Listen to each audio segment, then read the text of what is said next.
Good evening, everybody. Hello, hello. Welcome to the now Wednesday editions of Critique Corner with me, Daniel Parker. And me, DB Fastbinder. And we're going to be trying this out for a little bit because just things have happened with my schedule that have made Thursday a bit less tenable. So, of course, I'm grateful to Daniel for being flexible with me. Yeah, absolutely. Yeah, no problem at all. My schedule is pretty flexible, so yeah, I can shift when need be. Indeed.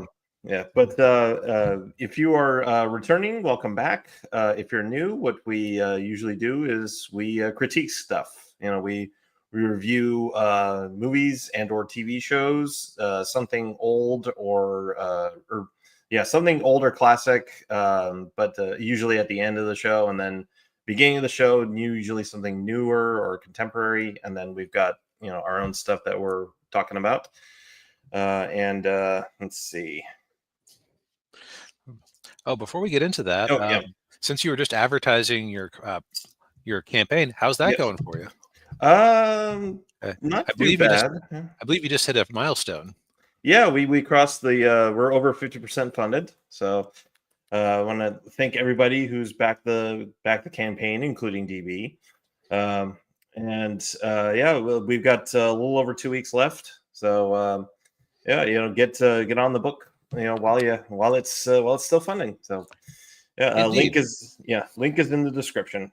But for our first review, we're going back to our weeb roots with My Oni Girl. You'd think that after a while we would stop giving Netflix original productions the benefit of the doubt. Yeah. It feels like a rake. I suggested this because Netflix kept suggesting it's like, oh well, this looks kind of cute. Yeah, this seems like kind of fun, and then it's like Sideshow Bob stepping on the rake. Yeah.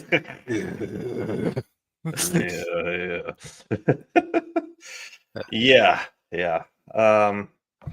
Yeah. This much like that Imaginary Friend movie that we watched. This movie was definitely a letdown. I would put this significantly lower in the totem pole than Imaginary. Ooh, yeah. Well, yeah, Imaginary had its positives. Yeah. Well, also Imaginary knew it was kind of a surprise to us when we were first watching it, but it knew who its main character was, and it had a theme of some sort that it was exploring. Yes, this movie has multiple themes that it's trying to explore and fails to explore any of them. Yeah, I just, whenever I watch a bafflingly bad anime, I decide to look up my anime list just to see what like-minded and not so like-minded people had to say. And one comment I saw that I thought made a lot of sense was that it's like they had the idea for a 13-episode slice of life adventure anime, and they were told at the last minute, no, we only can make a movie, and they couldn't kill their darlings. Yeah. Yeah, so they had to cram everything into a 2-hour movie. Yes. So My Oni Girl, general overview. There is what the movie pretends is the main story, and then there is what it ends up being, and then there's what it thinks it wraps up. Yeah. By the way, full spoiler mode. We are trying to prevent you from watching this, and we're just going to have a little bit of fun deconstructing this and like just figuring out why it doesn't work. Yes. Yeah. Yeah. So to get to the plot of the movie, we meet our cast of characters. The male character, his name is Hiragi, and he's what would you say, like middle school? Yeah, he's about. I think he must be on the verge of going to high school because part of why we find out that his dad is very overbearing with him is that he gets him a private tutor when he wanted to go to cram school with everyone else, just to not be so alone. And that's the big thing about Hiragi, is that he is very much, he is an isolated kid. He has a hard time talking with people, and also everybody at school takes advantage of him. Like if they have chores they're assigned to do, he ends up doing both shares. Yeah, or they copy off of his homework. Yes. The man is a doormat. Yeah. Yeah. And I forget why he was even like going on a pseudo date with that girl at the festival. Like, was she trying to make someone jealous? Was Yeah, I don't know. Yeah, or try to make make her friends jealous, I guess. I don't know. I just don't remember Yeah. motivation for that at all. Um, but so you get this portrait of quiet middle school desperation, and then he sees this girl who's having trouble paying for her bus ticket, and being the, you know what, I'm just going to be mean, being the simpy that he is, he decides to just immediately step in and pay for her. Yeah.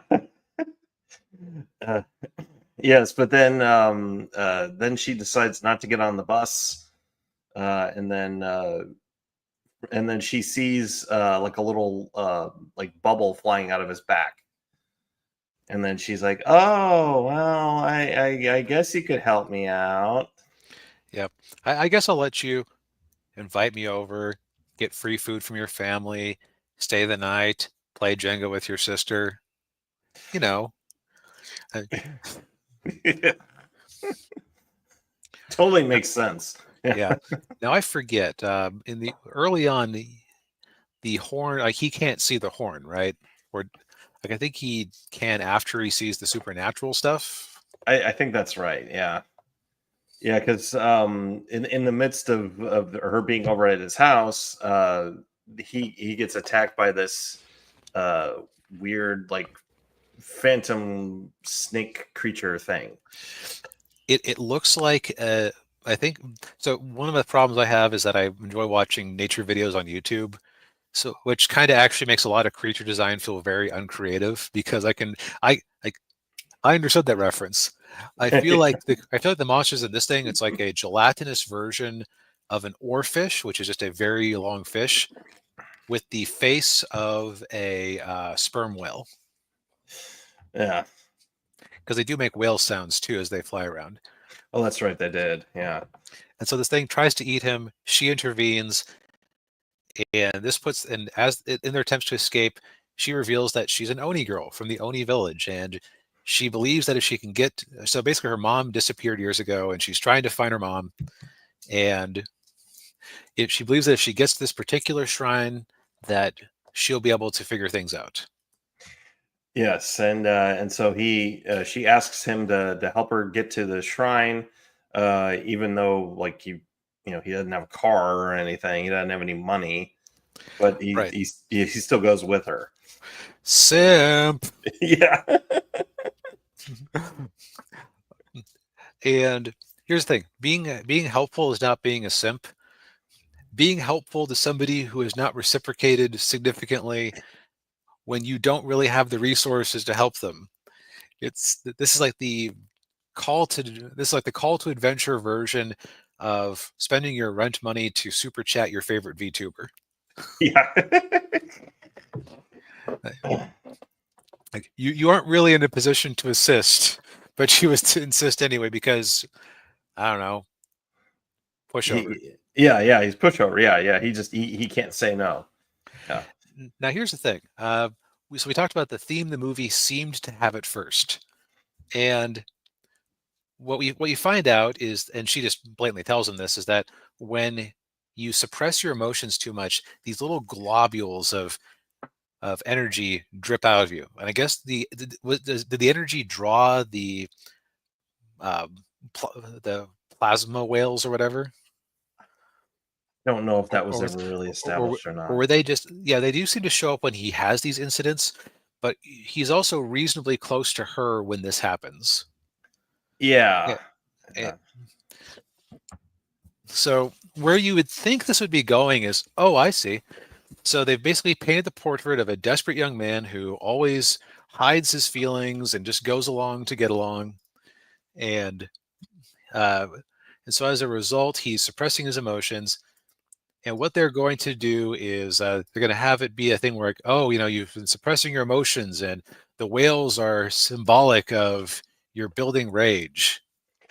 And you Yeah. need to be honest with people about what you want. Except that didn't happen. No, not really. No, what happens next is that the two of them end up on a road trip. And what this movie really reminded us of, and Daniel, you brought this up on your own, Yeah. that reminded you of movies like Suzume, a Makoto Shinkai movie, Yeah. Yeah. because it had some of the similar beats. Ordinary person meets something supernatural, or has a supernatural event happens to them. They end up along for the ride. And they can end up like going from place to place, meeting a colorful cast of characters in a pretty down to earth version of rural or maybe suburban Japan. Yeah. The thing is that in those movies, these one-off encounters have some sort of flow to them. They uh, they have a point. Yeah. You feel like you are learning things about the characters. Yeah. This movie, not so much. Yeah, the first they meet what you think they're a couple, and they're selling clothes, like vintage clothing. But then they find out that they're actually brother and sister. And the sister is not too happy about their circumstances. Also, Hiragi ends up volunteering them to help them work the booth while the guy tries to buy bulk secondhand clothes for the shop he's going to eventually make because they're traveling. Also, these two are completely unconcerned that they've picked up a couple of what appear to be 13, 14-year-olds. And even like, oh, are you runaways? Yeah, Or is she a runaway? yeah. Like, well, yeah. What's going on there? Like, Yeah, maybe we should call their parents. Nah. yeah, Kid says we can't. Okay. Well, good enough for me. yeah, yeah. Should we call the police? Nah. And then they get attacked by what I think what were they? The ice gods? Now I'm forgetting details because Snow gods. snow gods. That's it. They're attacked by more of these snow gods, and in the course of things, Tsumugi ends up falling off of a cliff and is knocked out. And so he takes her over to a local resort. And you think to yourself, oh, I see. A responsible adult is going to do something like call the police, call for medical assistance. Yeah. No, her solution is, oh, well, we'll just leave her in this room. Oh, she has a fever. That's why she can't wake up. Sidebar, I love how Japanese media just like loves like low grade fevers as like they occur very often, I've noticed. Yeah, yeah. A very, very convenient plot devices. Yeah. So yeah, Samugi's unconscious, and you can kind of see like the echo of the movie that was trying to happen, because I think that the older guy um, who co-ran the resort was meant to like sort of parallel Hiragi, because you get the impression that he was kind of being dominated by, or not dominated, his wife was leading the relationship. Yeah. Yeah. And so it's like he's like a mirror of a more self-aware, self-adjusted version of Hiragi. Oh, I forget if I mentioned that, but they also put this child to work at like slave labor conditions Yeah. They let to him. pay Yeah. to Yeah. pay They for let the him. room that Samugi is unconscious in. Yeah. And yeah, and just made him do busy work the entire time. And then after that's dealt with, they end up at this cafe. The cafe is the least pointful of all the adventures, in my opinion, because the only point of going to the cafe is, oh, I'm this old man who traveled the world, and I have a bunch of exotic teas and coffees because they're contacts my wife and I made. Also, my wife is dead. Also, here's my daughter and my grandson.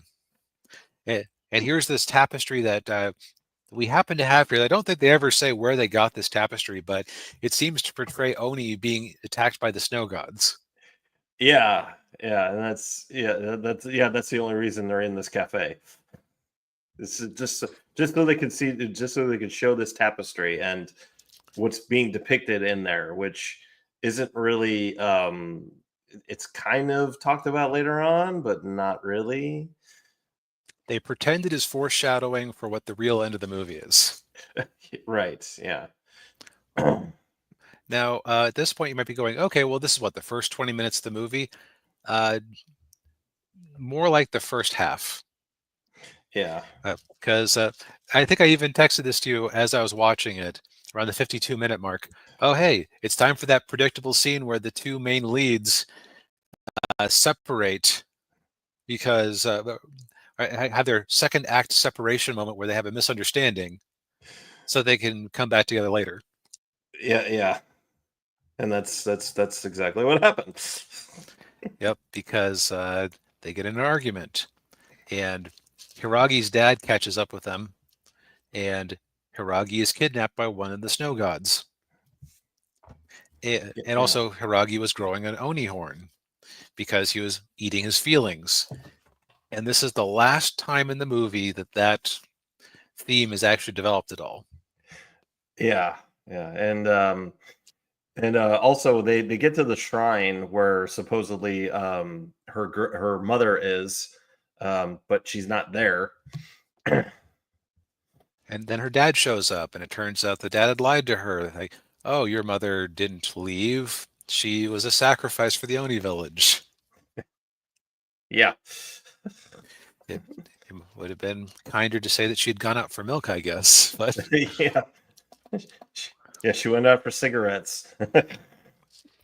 yeah, so Hiragi ends up back at the Oni village because he's eaten by one of these snow gods who proceeds to crash land and drop him there. And I thought that was meant to be that the mother was the snow god who had eaten him, but I no. No, it was just kind of, He was yeah. just having flashbacks from her POV while he was in this snow god, and the snow god crashed in the snow, and doesn't really tie together. Yeah, yeah, that never explained why, how or why that happened. Yeah, and the Oni village was just a huge letdown because you only see it at night. Yeah. It appears to be like it's kind of traditional Japanese construction, but it's like everything is one huge continuous building. Yeah. And yeah, and they seem to have like modern technology. Right, like they use snowmobiles, they use modern jackets. Yeah. Like to my mind, the whole fun of an Oni village like that is, hey, what kind of weird imaginative stuff can we put in there? Yeah, and it's almost like they couldn't think of anything, so it's just make it a ordinary Japanese village. Now, at this point, Tsumugi, who is basically the most prototypical kind of tsundere, kind of high energy, magical girlfriend, manic pixie dream girl, who has been, I believe, at this up to this point, firmly a supporting character in Hiragi's character growth, takes over the movie Yeah. because now it's about like now her mom being gone is now like the most important thing, and she ends up finding out that oh, her mom isn't dead and her mom isn't didn't leave. Her mom is at the bottom of some pit on this island, and her sacrifice somehow is preventing the snow gods or something, or she became a snow god. Or I am not clear about how the mechanics of this actually worked. Yeah, and apparently she didn't want to do the job anymore. And that's why the snow gods were eating the oni. Oh, that's right. So her mom was basically just like, I'm tired of being the village sacrifice. Yeah, I don't want to do this anymore. I quit. There are more healthy ways to put in a 2 weeks notice. Yes. Uh, And so then, Hiragi ends up leaving as it's like the village is about to collapse, but it isn't. Like he is forced to leave and not be an Oni anymore, even though that is developed at all. So he ends up back home, and for some reason, this experience has made him much more outgoing. He can talk with his friends. He can ask for things. His dad is relented and is letting him go to cram school with everybody else. yeah. And then Stumugi shows up, and it's implied that she likes him, and then the movie just abruptly ends. Yeah. What this feels like is it seriously feels like so we mentioned Suzume before, Makoto Shinkai. He makes a bunch of these movies that are in this mold. It's like Netflix fed the beats of his movies into an AI and just wrote and then just ran with that script. Yeah, pretty much. Yeah, there's just Okay, well, we yeah. have a supernatural thing, and somebody is having some sort of physical transformation or weird reaction because of this magic. Oh, okay. Yeah. And then they go and meet a group of colorful characters. Are they actually that colorful? Not especially, but are they characters? They have appearances and they have speaking lines. Yeah. And then after a while, they end up at the magical place. Oh, and of course, we have to have the scene where the character, like where Samugi is falling downwards into the pit where her mother is, as character development happens. Which Weathering Into You. I want to say that there was a similar sort of scene in Your Name and Yeah. Suzume. Yeah. Like, here's the thing: this studio had done another movie called, so it wasn't a it is I would call it a pseudo Netflix original. Netflix probably helped fund it, but it did have a theatrical release in Japan. Uh, So I think it was trying to play in that same sort of higher grade prestige original anime product, because there isn't a movie this is based on as far as, or excuse me, a book this is based on as far as I can tell. yeah. Yeah, I think it's an original story. And the studio had previously teamed up with them for what was the name of that one?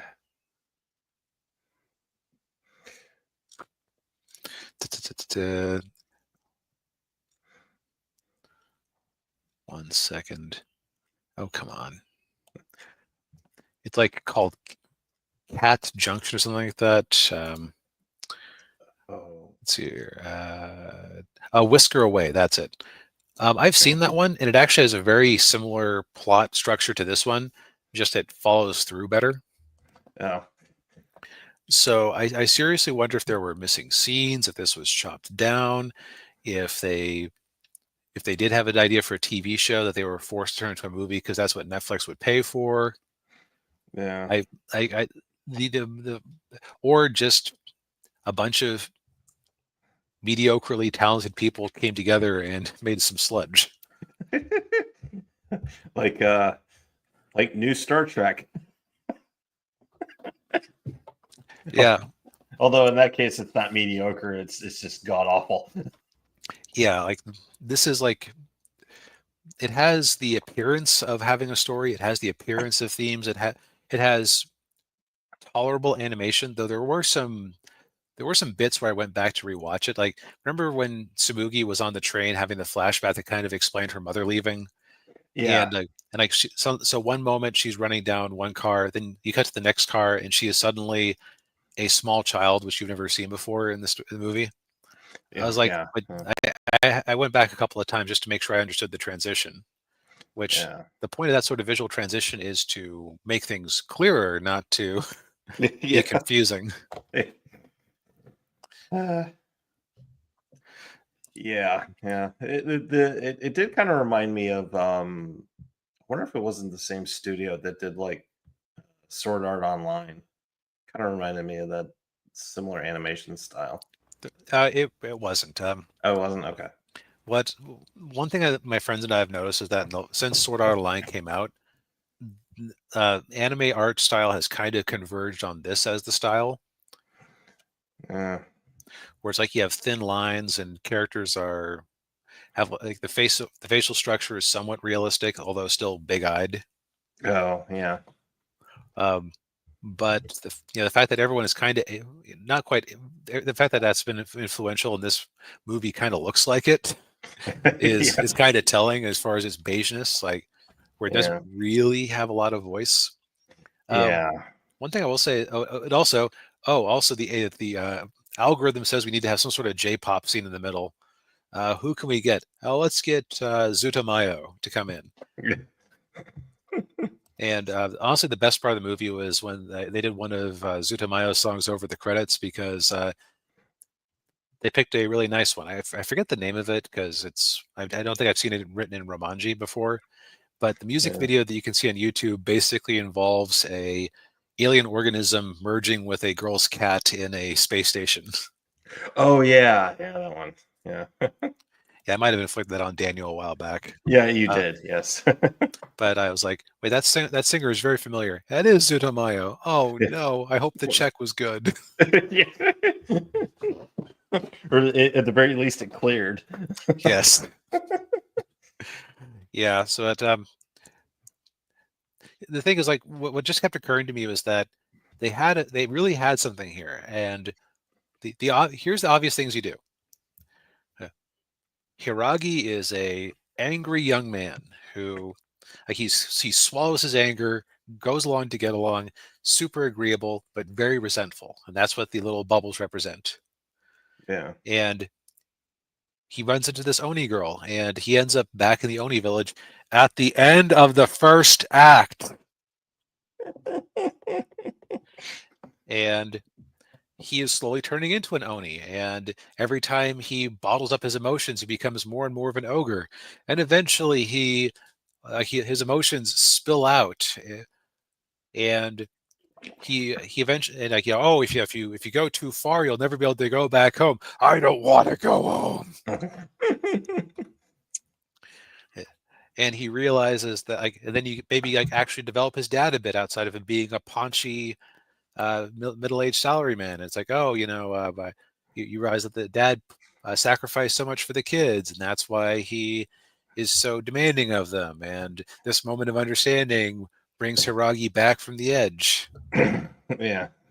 Like, you have a story there, and I don't know what happened. Again, I would be very Yeah. curious to know about the making of this. Like, was this just phoned in? Was it chopped to bits? Did Netflix interfere because, not to sound too red pill, it feels like the female character is too secondary here, so sure, her plot line should get some more shine. Yeah. Yeah. I don't. Yeah, it'd be interesting to find that out. But yeah, when we were texting back and forth when we're watching the movie, and as soon as you started writing, like, okay, this is what I would do differently, I'm like, oh, he hates it. That's usually it. I mean, we've been doing this long enough to know, like, I know when you hate a movie and when you like it, and when you hate a movie, it's like you're rewriting the movie as you're watching it. I hate wasted potential. There are some movies we have watched where it's like there isn't anything here. There is an idea here Yeah. that just got drowned out. Yeah. Yeah. But So yeah, definitely give this a pass. yep. Now, on a more positive note, Daniel, you had a solo review. Yes. I watched the first season of Gravity Falls, which I've been meaning to watch it for a while, but I just hadn't gotten around to it. Um, and it seemed like at least from what DB was telling me, that it was one of the few good shows with the Cal Arts quote unquote animation style. Uh, and sorry.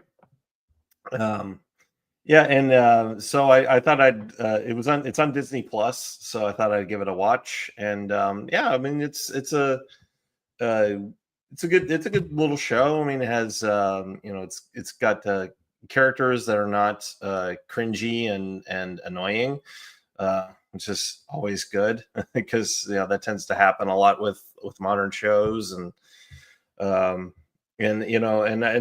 will say I definitely identified quite a bit with Dipper. Yeah, he's a very good main character. Yeah. I mean, I was actually quite a bit like him when I was his age. Just very very kind of little insecure, a little unsure of myself, but just having to kind of buck up and actually do something with myself rather than just being a kind of you know being scared all the time. And of course, I gotta give a shout out to the twin sister Mabel, who was voiced by the same Kristen Shaw, who was the voice of what was her name on Bob's Burgers, uh the girl with the bunny ears. What was her name? It's been so long since I watched it. Um, Bob's Burger. Tina's the older daughter with Right. she's the pervert. Yes. Touch butts. Louise. Yeah, and Louise. she's playing a very similar character to Louise. Yeah, very very similar. Yeah, only not quite as sociopathic. Right. Mabel Uh, is just out to lunch, or she's very silly, very optimistic, but you get the impression that that optimism is like a bubble of denial. yeah, yeah. So like the overall premise of the show is Dipper and Mabel are their parents send them off to Gravity Falls, Oregon, which I'm assuming is not a real town. Um, Correct. yeah. And so to stay with their great uncle Stan, who runs a little tourist trap called the Mystery Shack, where he's just got a bunch of mysterious and quirky, odd stuff that's really not quirky and odd. It's just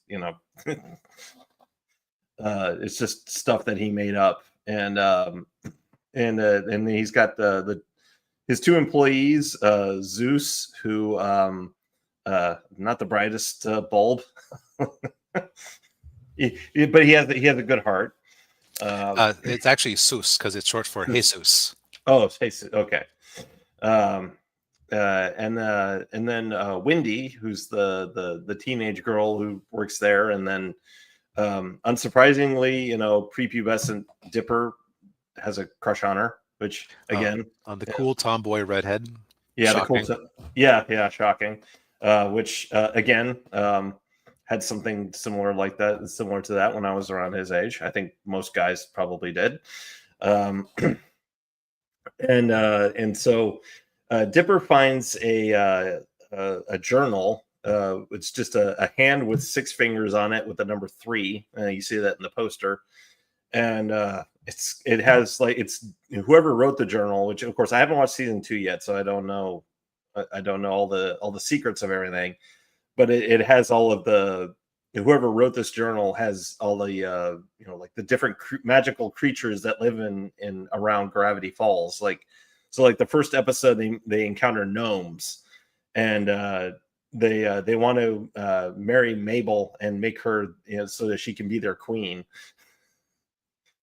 Um, yeah, and they encounter all these different other various creatures, and the main rival, or the main kind of like villain of the first season, is this little kid named Gideon, who he's a psychic, and he has this like one of those like tent shows, and he really wants he's trying to get the Mystery Shack from Stan, and of course he fails at every attempt, and Stan of course Stan doesn't he doesn't buy all this the magical stuff. He's like, it's all a bunch of nonsense, and But at the end of the first episode, you see him like, open, like the vending machine opens up and he goes into an elevator, and you're like,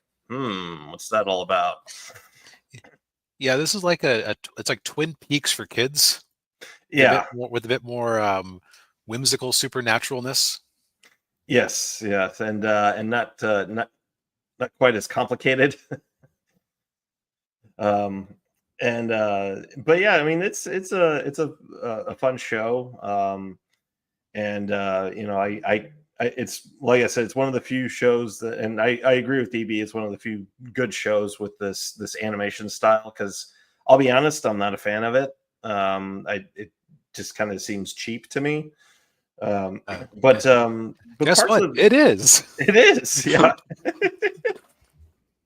But I mean, parts of it, I mean, it works in certain areas, and they do a fair amount of CG animation, which looks pretty good. Not Especially for a 10-year-old show. Oh yeah, yeah, yeah. But yeah, I'll definitely tune into season 2, and then yeah, and but yeah, it's a fun show, and if you haven't watched it yet, I mean, it's on Disney Plus. So and I think you could probably get or if you don't want to do that, I think Shot Factory is selling the series on Blu-ray and DVD. So Yeah, I picked it up a while back just to have in my reserve. Yeah, I'll say this is probably the most recent non-adult Western animation that I really loved. I should say mainstream. That's a lot of caveats, but yeah, there are parts of the show that still live in my head rent free. Like remember when they met that secret president of the United States who gave him a negative $2 bill? Wow, this is worthless. Less than worthless. yeah. Yeah, he was the eight and a half president. And now I don't know if I mentioned this or if you saw this elsewhere, but one of the creators on the show was half of the brothers Chaps who had worked on Homestar Runner, which explains a lot of the sensibilities of it. Yeah, yeah. I noticed that. Yeah. Weirdly enough, he did some voices for it, but he never did any of the classic Homestar character voices, which makes me wonder if it was the brothers. So the way the brothers Chaps worked is that one did the writing and one did the animation and one did the voices. So I wonder if it was the one who did the animation who got the gig. Probably. Yeah. Yeah, I didn't hear any Homestar Runner or Oh, Strong Bad. That's your other things that stand out to me as I think back on this show after 10 years since I watched it. Let's see. It just has a nice little bit of whimsy, and Yeah. also, did you hear the voice of Morty all over the place? Yes, I did. Yeah, yeah, yeah. Justin Roiland. Yeah, he pops up in one episode as a time traveler, and he's just like Morty. And then he also voices like a lot of like the commercials. The hey, do you need something to hold your baby? Well, here's a baby carrier, and like that. Like, oh, that's just Justin Roiland. Yeah. So yeah, and I'll say that the second season does stick the landing. And what I'll also say is that supposedly they were actually asked if they wanted to make a movie or something, and they said, no, the series is over. I can always respect a creative team who does what they achieve and doesn't stretch things out. Yeah, yeah, they're not looking for a payday. They just they told the story and that's it. Move on. Yeah.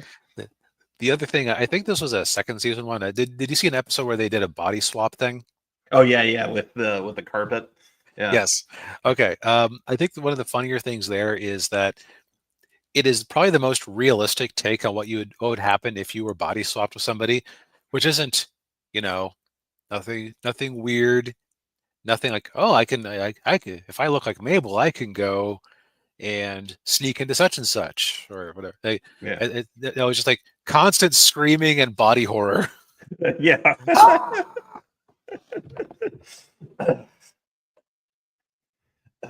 Yeah, yeah, yeah, and they the whole episode was that they found that secret room with the carpet, and Mabel and Dipper were competing over who could get the room with Stan, competing with Stan on it. It occurs to me we did kind of brush over Grunkle Stan, who is a highlight of the show. He's an old curmudgeonly guy, has a gravelly New York voice or East Coast voice of some sort, like a carnival barker. And it's funny because it is a world where there are clearly supernatural things, but he just makes up crap to display. Yeah. Like, I'm going to make up something here. I think there was a bit where he was making jackalopes and he was like gluing multiple horns onto one. It's like it's an ultra jackalope or something like that. Yeah. It was something like that. It's been a while. Yeah, and or the unicorn made entirely out of corn. Ooh. Yeah, the townspeople are not portrayed as particularly bright. Right. Yeah. Yeah. You had the you had like the old curmudgeon who just like builds robots. Or the two cops who are obviously in a relationship. Yeah, they weren't ever allowed to say it out explicitly, but the creators have said, yeah, those two were in a relationship. Yeah, and there are a couple of moments there where it's like, okay, yeah, that's pretty obvious. This is beyond Lenny and Carl. Oh yeah. But yeah, I mean, it's a fun show to watch. Yeah. Yep. So, speaking of a classic black and white pairing,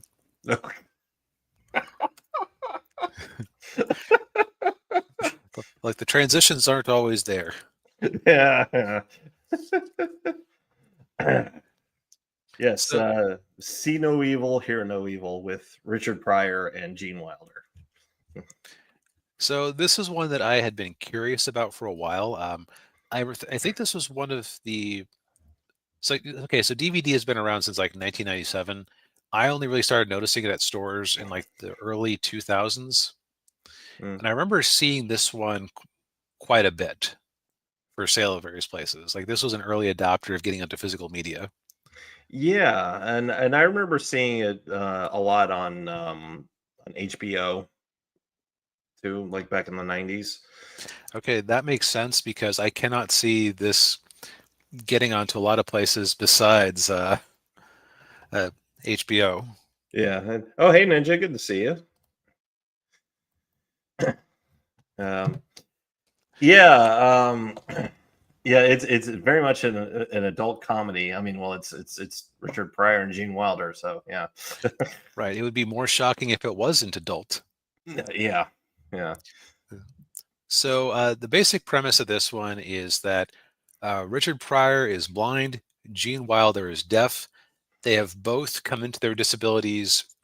And in Richard Pryor's case, he was involved in a car accident that I guess must have detached his retinas. Yeah. And Gene Wilder got scarlet fever in high school and his hearing slowly diminished until it eventually just went. Yeah. Yeah. He'd been completely deaf for 8 years, and he said, yeah, and then right at that same time, that's when his wife left him. Now, this isn't. They didn't explicitly make this joke, but it's like you never listen anymore. Yeah. So, Daniel, have you ever watched something where you're going, "This is so obvious. Why am I laughing helplessly at these scenes?" Yeah. Yes. Yeah. A lot of the jokes, obviously revolve around the characters' different disabilities, and it's like, you're laughing at it because it's obvious, and you're also kind of feel a little guilty about laughing about it because it's like, oh, you shouldn't be laughing about them having, but you have you kind of, but it's just like, oh yeah, but that's why it's there, and so it's okay. Yeah. So the overall premise, I would say this has a fairly thin plot because Mhm. it is. In fact, this movie would punish you for thinking about the plot. Because, for example, in the course of things, they escape from prison, steal a police car, and proceed to abandon that police car. There are no consequences for this, even when the police catch them, because they helped to save the day. Yes, yeah. Amongst the many other felonies they commit. right? Identity theft. Yeah. It's like, don't think about it too hard because this movie is not for thinking. Yeah, no, it's not. Yeah. Yeah, so how they meet, well, let me remember that Wally is Richard Pryor's character, and then Dave is Gene Wilder. And so Wally is basically a uh, he has a bit of a gambling problem. Uh, Just a scooch. yes, and so he's got to get money to work off his debts, and he goes to work. He gets a job at a newsstand that Gene Wilder's character Dave runs. And of course, they have a funny little interaction there where like he's talking to him, but then like Gene, Dave, he kind of moves away. So like the only way you can communicate, Dave can communicate with people is by reading lips, and you have to be looking straight at him. So like whenever Dave is going off in the newsstand to do something else, he doesn't hear Wally talking to him. Yeah, and I think they mostly stayed consistent with it. There were a couple of scenes where they kind of cheated, and like unless Dave just has amazing peripheral vision. Yeah, yeah. um Yeah, and so as Wally's starting to work with Dave, Wally's bookie shows up and looking for him, and then a woman, a very beautiful woman arrives, and he it, tells Dave to, hey, read me this bottle of antacid or whatever, and then he takes a gold coin out and puts it in the like take a penny leave a penny tray, and then the uh, the bookie gets shot by the woman, and then she leaves. Of course, Wilder doesn't hear the gunshot, and then they find the body, and they're like, police show up, and of course they think Wally and Dave killed the bookie. Right, and of course nobody's going to believe their story that they didn't hear or see anything because, you know, Dave Gene Wilder was faced away when it happened, and Richard Pryor was outside. Yeah. Um, and now the beautiful woman is played by Joan Severance, who Mhm. uh, played TV's Black Scorpion, Yes. Yeah. And and she was also the veterinarian ex-girlfriend uh, Mel of Gibson. Mel Yeah. Gibson's character in Bird on a Wire, Yeah. which I thought she seemed familiar. Yeah, she was mainly known for doing a lot of B movies in the 80s and 90s. I think this was like probably her most commercially successful movie. Yeah, Bird on a Wire was also a reasonably big hit, but just based on the fact that I don't think I ever saw Bird on a Wire constantly being shoved in my face places, this is probably the movie with more of a long-running cultural impact. Oh yeah. um, But yeah, and this woman is working with Kurgo, played by, and I kept thinking, no, there's Ben or DB, you are bad at recognizing actors. There's no way that's actually Kevin Spacey. but it was. It was in fact Kevin Spacey. Yes, doing his best British accent. Yep. And so, as we often have to kind of do with comedies, I don't think we need to get too much into spoilers Yeah. because, like I said, the plot is kind of an excuse. There's a MacGuffin, and they're trying various things to figure out where this MacGuffin is and what the MacGuffin is. Yes, and they and as we said, hijinks ensue. And they obviously have to work together, and play to each other's strengths and weaknesses when it comes to their different disabilities, and try not to get killed. Yeah, and they both do a good job of performing. Apparently, Gene Wilder ended up spending some time at a school for the deaf to rehearse the role, which is apparently where he met his fourth wife. And Richard did an excellent job of not focusing his eyes on anything. Yeah, yeah. Which that wall-eyed expression of his in most scenes actually it did a lot to enhance the comedy.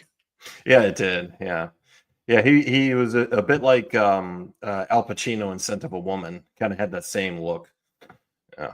Um, but yeah, they and of course, I think this was like the second or third movie they had done together. Yeah, I'd seen another one they had done. That was here, something train. Norm Lost Highway.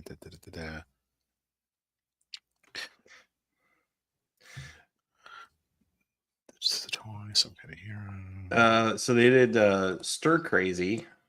Okay. Um, Silver Streak, is that the one I'm thinking of? maybe. Yes. Okay. Silver Streak was the other one. I've seen that one, and that was from 1976. So they'd been doing things together for 13 years at least at that point. Uh, Yeah. Yeah. I remember Silver Streak well because I was watching it with some friends, and they had a scene where they had to like Gene Wilder and Richard Pryor trying to get Gene past a security checkpoint, and I'm like, oh well, Richard is going to suggest he puts on some shoe polish. And I was like, and then in the next scene, they're getting some shoe polish. I'm like, I was making that up. Yeah. I wasn't being serious about that. It's a kind of random bull flop expression or prediction I throw out all the time just to be funny. Yeah. But I think so you were mentioning earlier that you kind of laugh and you feel bad because of it. Yeah. I think that what makes it work is the fact that these are two men who are in quite a bit of denial about their situation. Yeah. Like they both have pride.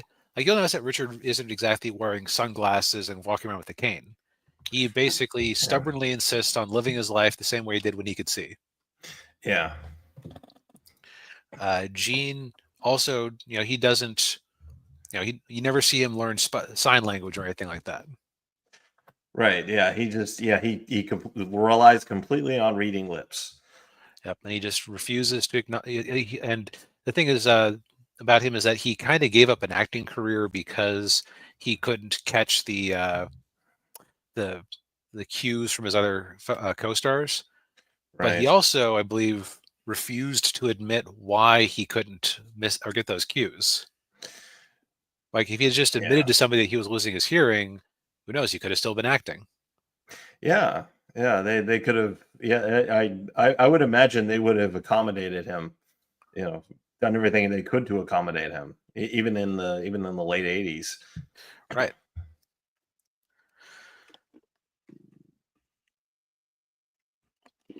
Um, but yeah, I mean, it's yeah, I mean, it's a pretty, it's a funny movie. It's got a uh, good little plot for our two leads to have to go through, and it's not too. It actually wasn't as vulgar as I thought it would be. No. th- of course, Pryor does use at least the soft N word a few times, I believe, as Yeah. memory serves. The, there is a scene where they manage to pretend to be German and Swedish doctors. Yeah. And I think it's part of the other thing is that they're living in a world of idiots. So it's just like, okay, Yeah. you can't take it too seriously. Right. Yeah. And again, I kept. So that one Simpsons book cover, "Am I Disabled?"